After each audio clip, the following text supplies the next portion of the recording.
Donc salut à tous, c'est la Team Exceed et bienvenue pour la vidéo Fun vs Meta numéro 3. Comme promis, ce sera le débat en compagnie d'autres youtubeurs et de membres du forum. Alors il y aura 4 participants à ce débat, dont moi-même qui serai l'animateur et un participant. Il y aura avec moi un autre membre de la team qui est Synchro, un membre du forum Aporia31 et un youtubeur qui est quand même l'un des plus connus en termes de YouTube français, donc The Pro Yu-Gi-Oh! Salut tout le monde.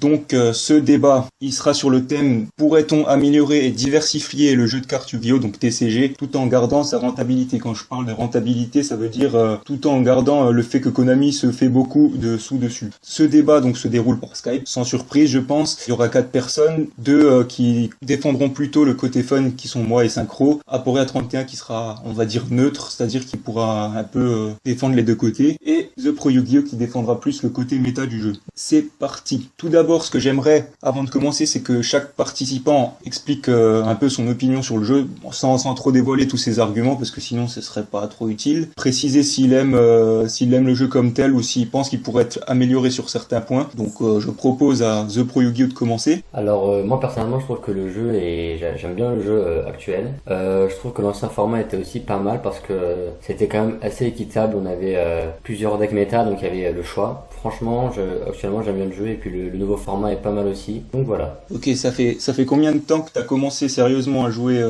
au jeu? Alors j'ai commencé à jouer sérieusement au jeu à partir de 2011. Ouais, c'était la fin de l'époque Synchro quoi. Voilà, c'est ça. Aporia? Pour ma part, je pense qu'on peut largement améliorer le jeu actuel, parce que personnellement, je trouve qu'il y aura des modifications à faire. Je ne joue pas de deck méta, parce que je les trouve trop chers. Et ça, c'est vraiment dommage pour Konami, parce que tout simplement, ça refroidit des personnes. Tu vois, par exemple, je vais me faire un Mage Spectre, mais le Raccoon à 60€, c'est juste pas possible. Ouais, je vois. Bon, après, tu nous préciseras tes dires plus tard.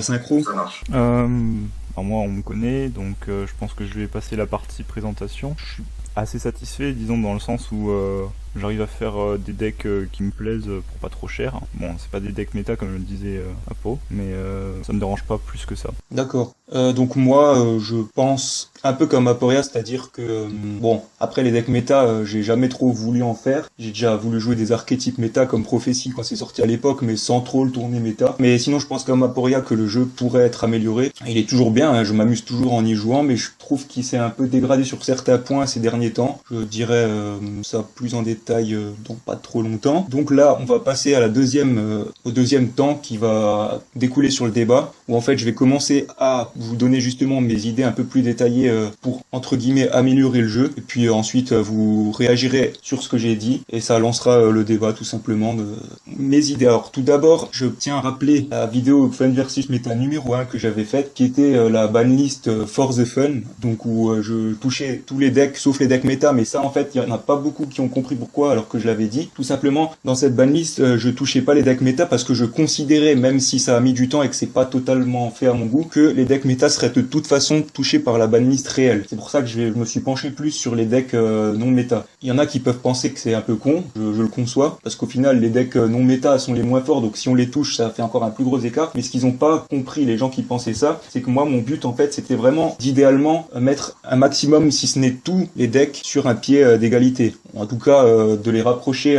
en termes de niveau un maximum. Parce que pour moi, bien sûr, le jeu doit bien se vendre, Konami doit faire des thunes dessus, et c'est normal que Konami fasse le nécessaire pour que le jeu se vende, qu'il y ait des archétypes méta, des decks forts, pour que les gens mettent des sous dessus et pour gagner. Ça, c'est tout à fait normal. Mais de nos jours, à mon sens, il y a beaucoup trop de cartes et de decks cheatés. Surtout les decks méta, mais aussi les autres. Et ça, c'est une grosse différence avec il y a quelques années, c'est qu'il y a quelques années, les decks non méta n'étaient pas cheatés. Maintenant, même les decks non méta, on regarde des decks comme El Noir et des trucs comme ça. Pour moi, c'est des decks qui sont déjà cheatés, entre guillemets. Ce qui fait que de nos jours, d'ailleurs, les banlists ont un peu changé de politique, entre guillemets. Les cartes cheatées ne sont plus assez touchées par les bans. On voit ça avec les trous noirs, les cartes qui sont remises à 3 comme Sorcier du Chaos, ce qui aurait pas été vraiment le cas il y a quelques années. Il y a trop de disparités entre les decks, même non méta, d'où toujours la vidéo numéro 1. De plus, les anciens decks ne sont absolument plus compétitifs à cause du trop grand écart entre le méta et le reste. Et du coup, on a quasiment plus de traces des decks anti-méta de nos jours. Bon, après, si je me trompe, vous pouvez le dire, mais moi, j'ai en tête les decks anti-méta de l'époque qui jouaient la taupe géante néospatien, le dinosaure, là, je sais plus comment il s'appelle, qui empêche les invoques spé. Dina Pachylizori.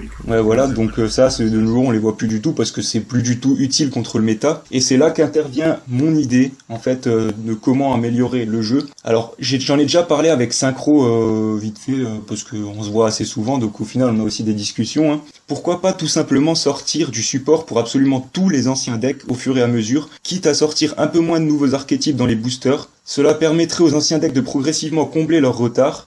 Konami vendrait beaucoup puisque il y aurait du support pour tout. Ça apporterait une grande diversité au jeu parce qu'il y aurait plein de decks jouables et potentiellement gagnants en tournoi. Les banlists seraient alors plus axés comme avant, c'est-à-dire équilibrés plutôt qu'avantager le méta pour quelques mois avant d'ensuite le toucher lui pour laisser place au méta suivant. On a en plus eu des exemples très convaincants ces derniers temps, comme par exemple le deck Harpy qui était vraiment tout pourri avant, et qui maintenant, grâce au nouveau support, est devenu un très bon deck, sans être méta bien sûr, mais un très bon deck. On a un autre exemple un peu différent avec Blackwing qui a su traverser les époques depuis l'ère synchro grâce à son support quasi continu. Donc moi je pense que vraiment si on commençait à supporter tous les anciens decks au fur et à mesure de façon continue, ce serait vraiment cool. Et ça permettrait vraiment, tout simplement, d'améliorer le jeu.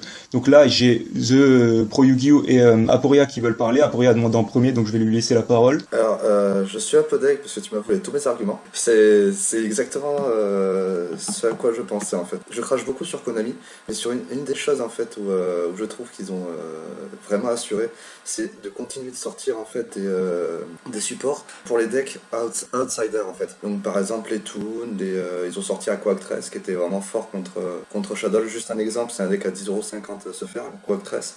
Et clairement, ça a battu un Shadow qui est à 300€.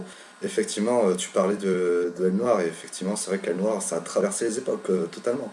Et même maintenant, ça continue d'avoir du support, tout simplement parce qu'il y a Crow dans la série, et ça, je trouve ça génial. Donc, oui, je suis totalement d'accord avec toi, et en fait, une de mes idées, en fait, ça aurait été tout simplement de créer des tournois fun, mais officiels, par Konami. C'est-à-dire un petit peu comme les YCS, mais sans le terrain, c'est-à-dire sans le méta. D'accord, je pense moi que ce serait un peu difficile. Bon, là il y en a deux autres, il y a The Pro Yu-Gi-Oh!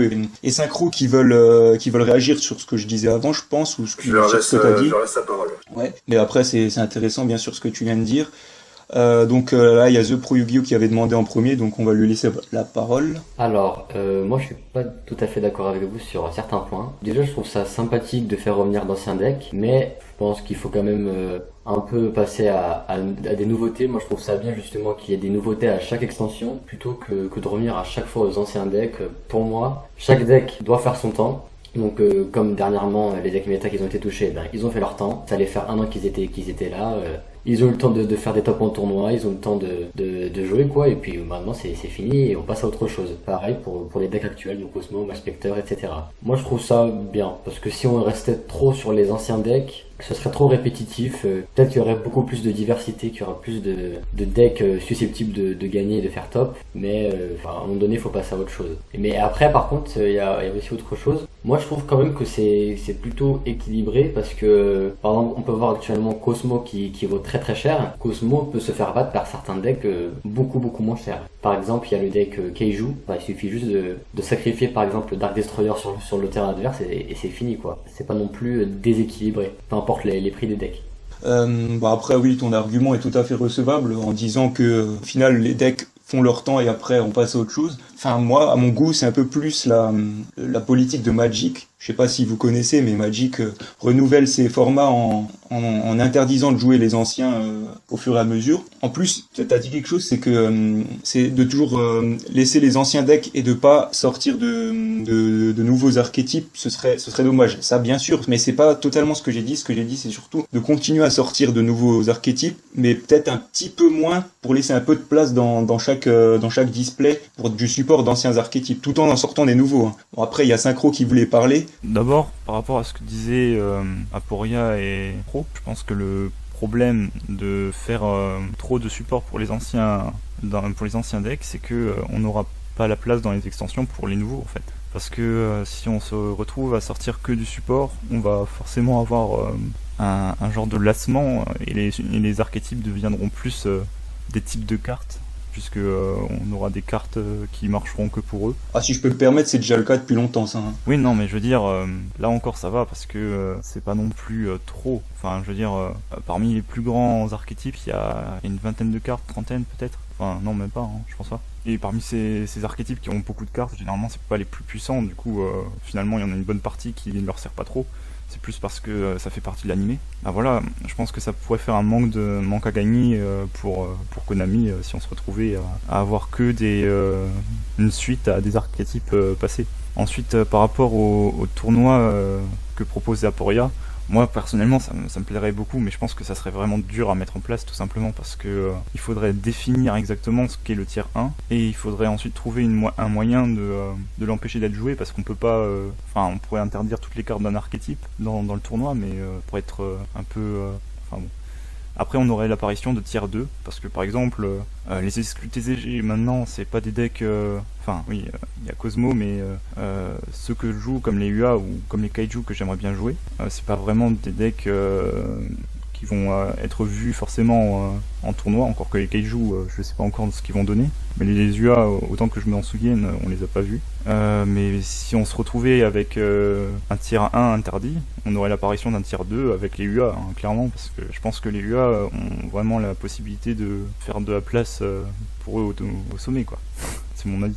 Et je pense qu'il y a beaucoup d'autres decks qui attendraient de prendre leur revanche. Du coup, ça serait que déplacer le problème à un autre étage. Mais bon. Alors sur le fait de créer des tournois pour les différents types de decks, je suis tout à fait d'accord avec toi. Après, pour le fait de sortir continuellement du support en disant que c'est pas forcément bien et rentable pour Konami, je suis pas forcément d'accord. Bon, j'ai déjà dit à peu près pourquoi. Il y a les deux autres qui veulent parler, tout simplement. Il y a Aporia et The Pro qui veulent parler. Donc on va commencer par Aporia qui a demandé en premier. Bah en fait, je suis pas totalement d'accord avec toi, Synchro, sur le fait que tu penses qu'il y aura du manque à gagner. Je pense que la plupart des joueurs, en fait, c'est pas des joueurs méta, c'est plus des joueurs fun. Et je le vois à mon décès, il y a 3 personnes qui jouent des decks méta et le reste on est 17 à jouer des decks fun. Donc là-dessus, ouais, je suis pas trop d'accord. Après, je voulais revenir aussi sur les decks méta actuels qui font leur temps et qui sont faciles à contrer. C'est vrai que ça c'est bien de la part de Konami. Par exemple, comme tu dis, les Kaiju, ils contrent facilement les Cosmos, mais pour les contrer, on peut facilement utiliser un mur de fer impérial également. Donc, ce que je pense, en fait, du méta en général, en fait, ce que je pense, c'est qu'à partir du moment où on sait quand le deck tourne, parce qu'il n'y a pas 36 000 façons de le jouer, un deck méta. Donc, du coup, à partir du moment où on sait comment il tourne, pour ma part, je pense qu'il y a moyen de le battre avec des decks qui sont pas forcément méta. Bon, je vais prendre mon exemple. J'ai un ami qui, en fait, joue Necrose, qui jouait Necrose, parce que là il s'est un petit peu fait violenter. Avant je le battais pas avec mon aile noire, clairement. Donc du coup je me suis dit je vais insister et j'ai monté mon aile noire à un niveau, même moi je pensais pas ça possible. Je suis revenu contre son Necrose et une manche sur deux c'est moi qui le gagnais. Donc j'étais vraiment content et là derrière moi c'est moi qui faisais que gagner son Necrose. Pourquoi ? Parce que j'avais compris comment il tournait son deck et j'avais trouvé comment le contrer, j'avais trouvé comment jouer mon deck contre lui. Donc du coup c'était plus facile à jouer et il n'y avait plus vraiment cette interface de deck cheaté. Ouais, après le truc c'est que là t'as adapté ton deck à un seul deck. Et c'est ça le problème avec le méta, c'est que les decks méta sont tellement cheatés, c'est que si tu veux en battre un, il faut adapter ton deck non méta pour le battre lui, et pas les autres. Non, j'ai pas dit que je l'avais monté pour contrer du Necrose. Je l'ai monté pour qu'il soit à un niveau du Necrose. D'accord, bon après il y a The Pro Yu-Gi-Oh qui voulait parler, donc on va quand même lui laisser la parole. Bah moi je suis plutôt d'accord avec ce que vient de dire Aporia. Voilà, comme il a dit, qu'un deck soit méta ou non, c'est plutôt équitable je trouve, même si c'est vrai que les decks méta sont plutôt cheatés, mais ils ne sont pas invincibles. Après, moi je trouve que l'idée de faire des tournois uniquement fun, peut-être au local, dans les DC à la limite oui, mais de là à faire un grand YXS uniquement composé de ce genre de deck, je pense pas. Je préfère moi plutôt un tournoi avec tous les decks où il peut y avoir beaucoup de surprises plutôt qu'un tournoi où il y a que des decks fun quoi. Je suis plutôt d'accord. Donc si vous voulez voir la suite du débat, vous allez voir la prochaine vidéo parce que là Team Exceed s'est pris un strike de YouTube, donc on ne peut plus faire des vidéos de plus de 15 minutes.